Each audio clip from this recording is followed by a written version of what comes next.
7월 10일입니다. 기도하겠습니다. 은혜로우신 하나님을 찬양합니다.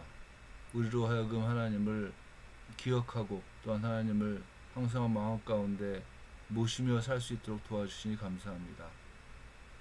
우리들의 모든 삶을 이끌어 가시는 하나님을 의지하며 오늘도 하나님을 온전하게 예배할 수 있는 우리들이 될 수 있도록 도와주옵소서. 함께 하시는 하나님께 감사하고 모든 말씀을 예수님의 이름으로 기도했습니다. 아멘. 우리는 예수님의 발자취를 따라서 또 시간의 흐름에 맞춰서 이야기를 이끌어 가고 있습니다.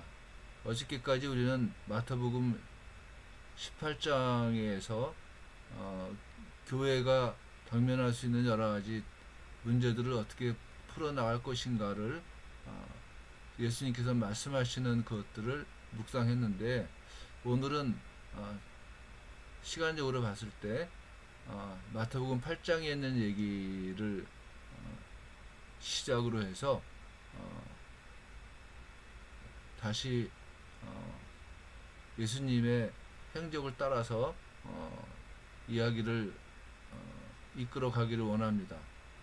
예수님께서는 이쪽 가버나움에서 계신 것 같은데, 가버나움은 주로 거주자들이 유대인들이었다고 생각을 하는데, 이 가버나움에서 이쪽 갈릴리 동쪽 지역, 이쪽 지역은 이제 이방인들이 많이 모여 살았다고 합니다.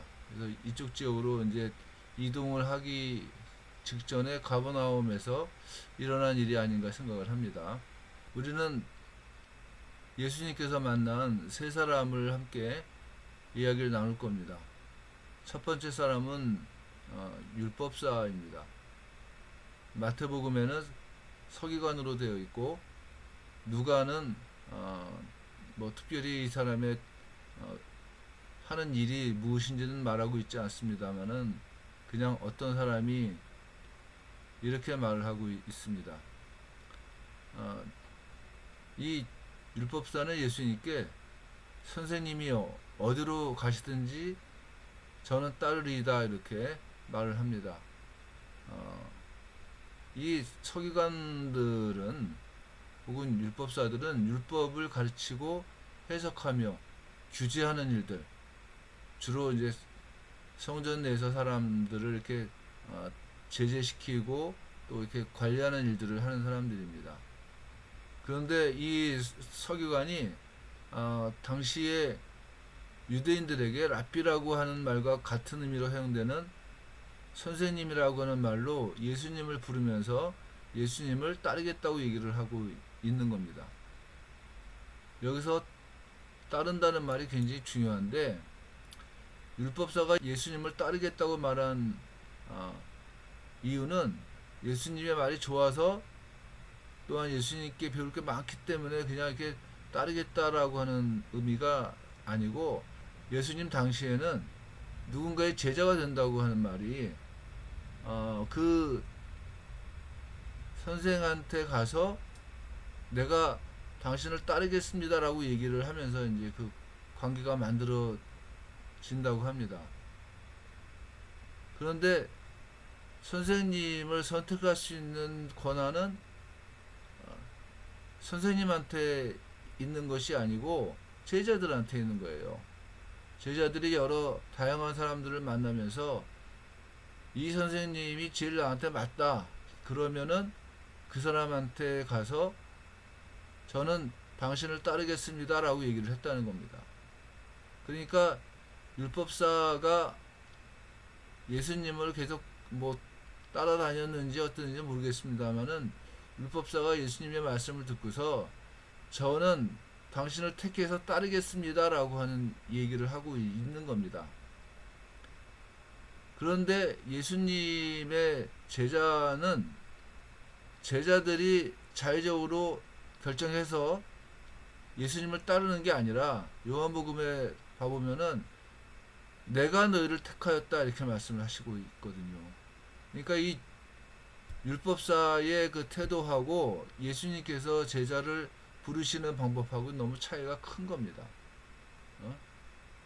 그렇기 때문에 예수님께서는 서기관에게 여기도 굴이 있고 공중에 새도 거처가 있을 때 인자는 머리 둘 곳이 없다라고 말씀을 하시면서 서기관이 기대하는 선생과 제자와의 관계라든지 아니면은 예수님을 선생님으로 삼음으로 말미암아서 얻어지는 어떤 혜택이라든지 또 특권 같은 것들이 없다고 얘기를 하시는 거예요.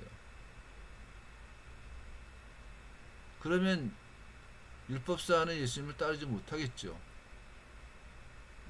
처음에 출발선 자체가 예수님을 따름으로 해서 얻어지는 혜택을 바라보면서 저는 따르리이다 이렇게 말을 했는데 예수님께서는 나를 따라와 봤자 아무런 의미가 없다 이렇게 말씀을 하신 거거든요. 그래서 율법사하고의 이제 만남을 얘기를 했고 두 번째는 뭐냐면은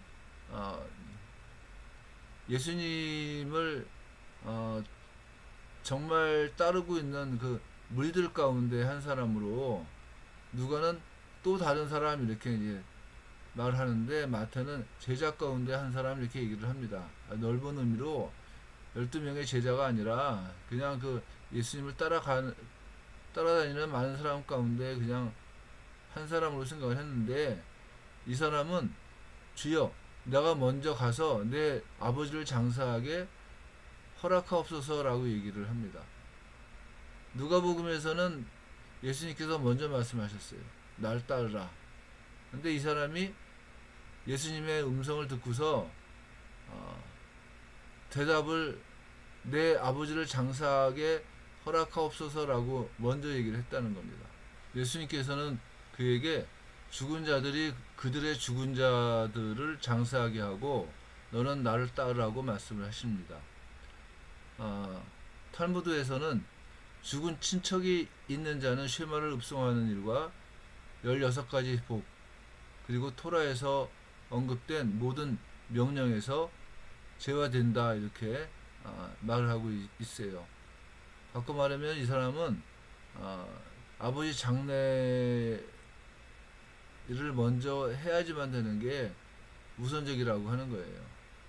그런데 예수님께서는 죽은 자들, 그러니까 그 죽은 자들이 그들의 죽은 자들을 장사하게 하고 했을 때 두 번째에 죽은 자들은 진짜로 죽은 자들을 얘기하는 것이고 그 앞에서 얘기하는 죽은 자들은 장례를 치르는 사람들을 얘기를 하는데 이 사람들은 율법의 의미에서 제외된 사람들이기 때문에 이스라엘 사람들이 봤을 때는 율법의 의무에서 제외된 사람들은 이방인이나 죽은 자들이거든요.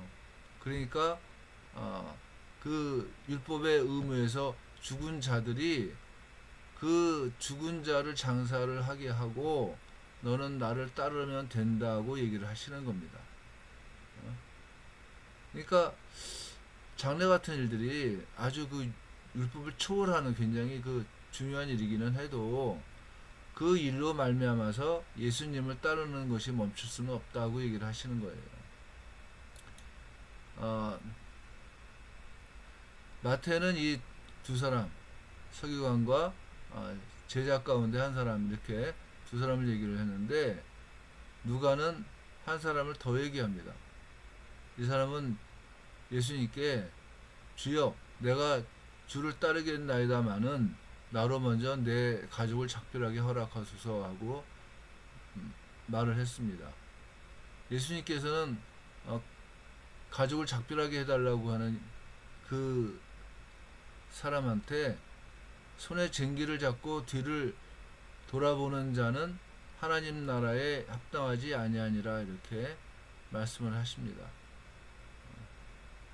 이 사람은 아마 예수님을 따르겠다고 마음을 먹었는데 가족들을 계속 생각을 했던 것 같아요. 그러니까 쟁기질을 하다가 계속 뒤를 돌아본다는 겁니다. 또 실제로 예수님께서도 마리아하고 예수님의 형제들이 왔을 때 그 육신적인 그 가족 관계보다 더 중요한 것이 하나님의 일을 함께 하느냐 하지 않느냐가 더 중요하다고 말씀하지 않았습니까? 그래서 지금 이런 얘기를 하고 있는 겁니다. 오늘 우리는 예수님을 만난 세 사람 이야기를 합니다. 이 사람들은 각각 자기들의 이 방법에 또한 자기들의 관심에 비추어서 예수님을 따라가는 데 있어서의 조건들을 제시한 사람들입니다. 그리고 다 이 사람들은 아마 예수님을 따르지 못한 사람들일 겁니다. 예수님을 따르는 데는 조건을 자꾸 내세우면 안 돼요. 예수님의 뜻이 무엇인가 찾아가는 것이 더 중요한 일입니다. 오늘 예배를 드리면서 과연 우리는 하나님의 부르심에 어떻게 응답하는가를 한번 고민해 봤으면 좋겠습니다. 기도하겠습니다. 은혜로우신 하나님 아버지, 우리들을 하나님께서 붙드시고 인도하심을 믿습니다. 우리가 예수님을 따르면서 나의 생각과 나의 조건을 내세우는 것이 아니라 오직 하나님을 온전하게 의지함으로 또한 하나님의 뜻을 감당하기를 원합니다.